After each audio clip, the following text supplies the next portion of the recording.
Arag railway स्थानकाजवळ railway पटरीलगत युवकाचा मृतदेह आढळला. मिरज लोहमार्ग पोलिसांकडून तपास सुरू. आरग रेल्वे स्थानक परिसरात रेल्वे पटरीलगत एका युवकाचा मृतदेह आढळून आल्याची घटना समोर आली आहे. याबाबतची माहिती मिरज लोहमार्ग पोलीस ठाण्याकडून स्पेशल रेस्क्यू फोर्सला देण्यात आली होती. माहिती मिळताच मिरज लोहमार्ग पोलीस ठाण्याचे अधिकारी, जीआरपी पोलीस तसेच स्पेशल रेस्क्यू फोर्सचे आपत्कालीन पथक तातडीने घटनास्थळी दाखल झाले. पथकाने घटनास्थळी पंचनामा करून मृतदेह पुढील तपासणीसाठी मिरज शासकीय रुग्णालयात पाठवला.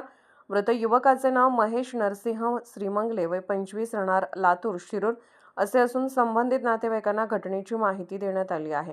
प्राथमिक माहितीनुसार महेश श्रीमंगले हे सुमारे 1.5 महिन्यांपूर्वी मंगसुडी येथे हॉटेलमध्ये कामासाठी आले होते. ते घरी जात असताना रेल्वे अपघात झाल्याची शक्यता असून त्यादृष्टीने तपास सुरू असल्याची माहिती पोलिसांनी दिली आहे.